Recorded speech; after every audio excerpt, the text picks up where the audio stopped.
We're going to be the big winners and losers on the restart for the final race at round 4. Lloyd lights it up. Can Lead stick with him?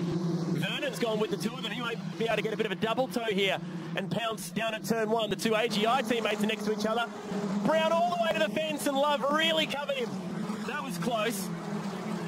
Intra-team war there. He's on the inside of the yellow line. You can't get any further over. Now he says, I'll go around the outside and makes it stick. Good job, Will Brown. Close racing between those two. Hayak, he wants to buy in for BRM. And no change at the front with a... Love aggressively slams the door shut. It's probably a good move. He actually said, don't even think about it. Yeah.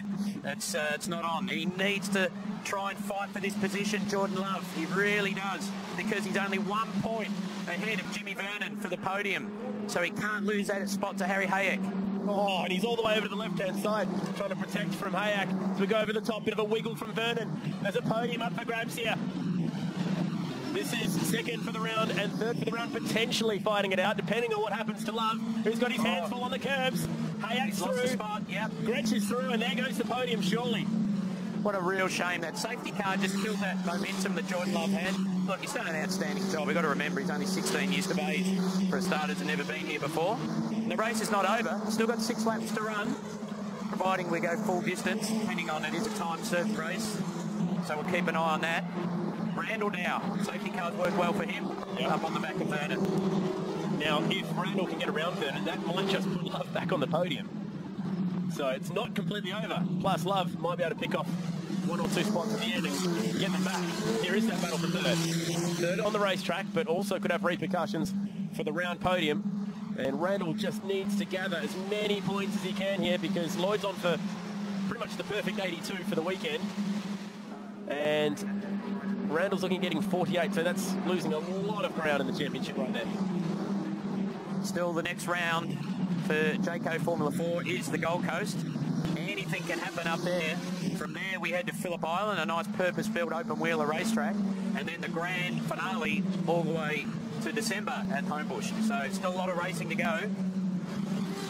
Anything can happen. Which is why Randall just needs to gather as many points now and hope that he gets a little bit of luck in those last 3 races. And like he said, anything can happen at Surfers Paradise.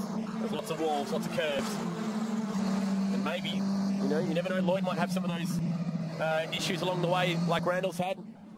We're talking about mechanical things here. They don't always work to 100%. And if Lloyd does get just a little bit of bad luck, maybe Randall will be able to pounce in this championship later on in the championship scenario when we get to those last few rounds. But he needs to get the points now while he can.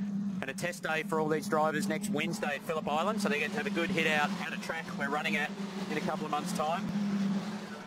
So home circuit, certainly for Thomas Randall. Jordan Lloyd also done a lot of racing there in Formula Ford in the past. Vernon now under a lot of pressure from Thomas Randall. Every position counts for his championship. Will he have a look at the inside?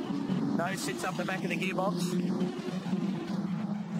And as you mentioned, if he gets past Vernon, could have a very close battle for that third in the round. In fact, they could be tied on points, which would go to Vernon for finishing the highest position in the last race. What are we looking at here? On the restart.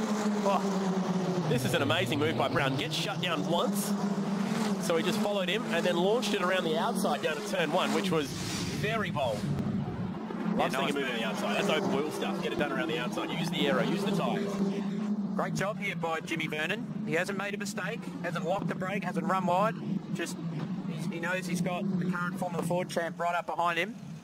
And he had a little bit of bad luck getting turned around in the race on Saturday, race 1, so he's fought back well. Leeds has not let Lloyd get away here. I asked if he's got his family here, being a local round. So Dad's over in Singapore. My little sister's got a cheerleading comp on, so Mum's doing that this weekend. Here on his own. Someone must have dropped him to the circuit because he doesn't even have his L plates yet on the road. So he obviously got to lift in with the team. Actually driving very well in two 100ths faster than Jordan Lloyd last time round. So fastest lap of the race so far going to Lewis Leeds. We're right on board with him. Look at that, good vision there. That's what you want to do, always look through the corner. Good example there of picking the line and looking up into the distance. Shows you the bumps, shows you how much his head and hands move around. Even in a straight line, he's going dead straight there. And look how much his helmet moves. Look how much the steering wheel bounces around in his hands. It's never easy. Wait till you get the exit of this corner and look at the bumps in the middle of the racetrack here. Watch this. Bang, bang, bang. all the way right into turn 2. So he's just carrying so much mid-corner speed. Fastest lap of the race on that last lap, a 1:14.4. Only a couple of tenths off the lap record, I think. Yeah, set by yesterday. Lloyd. Yeah, we saw a 1:14.1 from Lloyd yesterday. Can he get onto the back of Jordan Lloyd's gearbox near the top? Can he go flat through here this time? Has he got the confidence? Yeah, he does. That's better. Keeps the pit. He actually gained time, didn't he? He actually got a toe sort of down the hill. Oh, it's back on here too, between Randall and Vernon. Jimmy Vernon certainly hasn't had to drive defensively yet, like we've seen some of that happening down the front straight. He hasn't had to cover his line, he's just kept his eyes forward. So Randall just a little bit of understeer mid-corner there and lost a car length or so off the turn. And Leeds is nearly back under the gearbox of Jordan Lloyd, so we've got 2 laps to run. And he's actually closed up. A huge effort. There's the times on that last lap through. Leads the fastest out of the lot. He's within half a second of the race leader. This is the battle for third. It's good seeing Vernon get the luck that he deserves. These two got together in Townsville, as we saw that little highlights reel earlier. So Vernon won't be willing to go handing anything to Thomas Randall in a hurry. He was very disappointed at the end of that race, Vernon. Handled himself well. And Leeds has actually got close enough that Lloyd was peeking in his mirrors then. So he's doing enough to distract him. Same goes for these two. Look how close they are. Across the top, down towards Dandenong Road. Randall grabs the curb. He has a little think about it. Maybe last lap you'll be thinking. That could be the spot. That was a smart, decisive move not to go down the inside, because it would have ended up in contact most probably. Wasn't quite far enough then.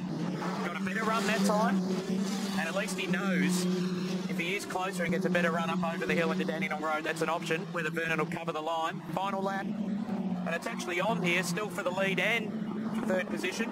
And Will Brown was 0.4 of a second quicker than these two on that last lap, so he might just be on the back of this battle at the end. Final lap for the weekend in what's been a ripper round of Cam's Jayco Formula 4. Randall with so much speed, but just no way through. And Will Brown is just about there, so this might even be a 3 or 4 car battle for third at the end. Leeds has finally been broken by Lloyd here.